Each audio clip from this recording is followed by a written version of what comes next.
विश्वास मजबूत होना चाहिए, ये डगमगाना नहीं चाहिए। और जब विश्वास मजबूत होता है ना तो कुछ भी हो जाए, प्रकृति के नियम बदल जाएंगे लेकिन भगवान भक्त को कभी गिरने नहीं देंगे। अश्वत्थामा को, अभिमन्यु को सब लोगों ने मिलकर के इकट्ठा होके मार दिया, छल के साथ मारा गया, छल के साथ उस बालक को मारा गया। लेकिन वहां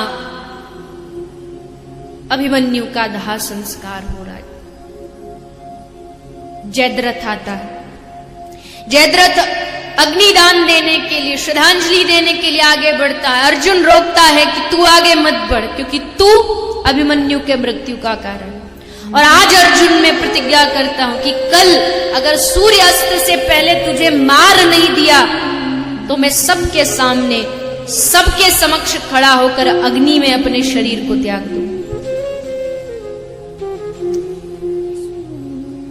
अब दुर्योधन को इससे बड़ा मौका क्या मिल सकता है? अगर कल जयद्रथ नहीं मरा तो समझो अर्जुन गया। अब कुछ भी हो जाए, बस जयद्रथ तक अर्जुन पहुंचना नहीं चाहिए।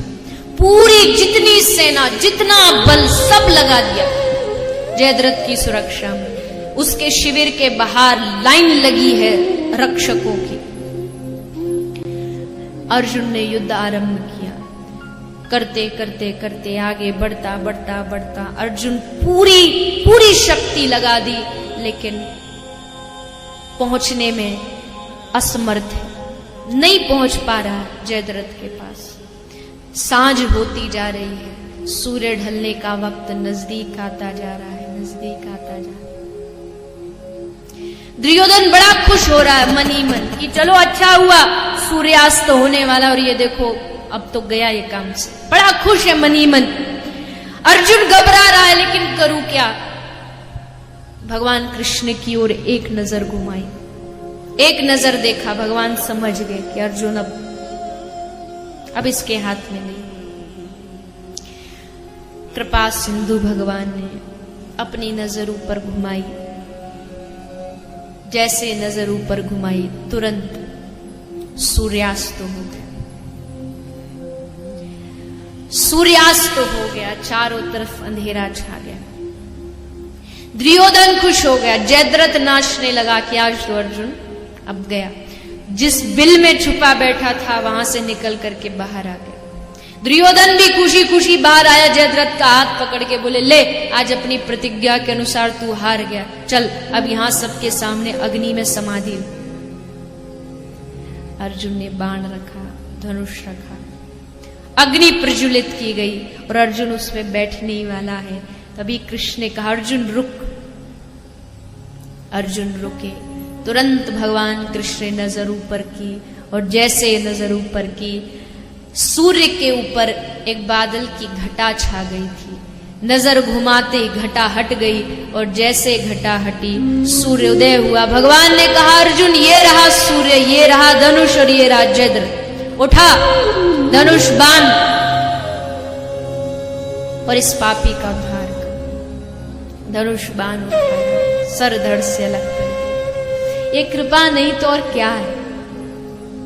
ये भक्ति नहीं तो और क्या है? ये भरोसा नहीं तो और क्या है? कौन सा ऐसा स्थान था जहां भगवान ने पांडवों की रक्षा नहीं की? दुर्वासा ऋषि के श्राप से बचाया, उत्तरा की रक्षा की। भरी सभा में लज्जित की जा रही उस द्रौपदी को भरी सभा में बचाने वाला कौन था? वो हार गई है, वो थक गई है। उसको मालूम है कि अब उसका चारों तरफ सारे जितने जिनकी रक्षा की उम्मीद लिए वो बैठे, वो सब सर झुकाए बैठे। वो समझ गई कि ये तेरी क्या रक्षा करेंगे, ये सर झुकाए बैठे ये लोग, ये तुझे क्या बचाएंगे? तू इनके पास जाके मदद मांग रही है।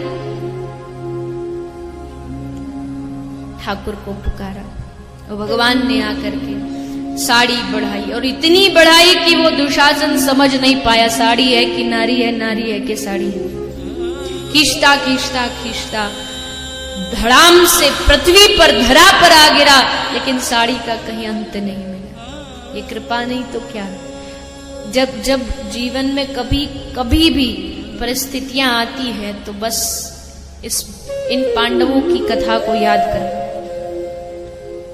जब वो उनकी रक्षा कर सकता है तो क्या वो हमारी रक्षा नहीं कर सकता? लेकिन हम जाते कहां हैं उसकी शरण? हम तो दुनिया वालों की शरण में भागते हैं, भैया तू मदद कर दे, भैया तू बचा ले, भैया तू बचा ले। लेकिन कभी उसकी शरण में एक बार दोनों हाथ उठा के उसको पुकारे कि हे गोविंद, हे प्रभु, मैं तेरी शरण में, तब ठाकुर जी सुनते।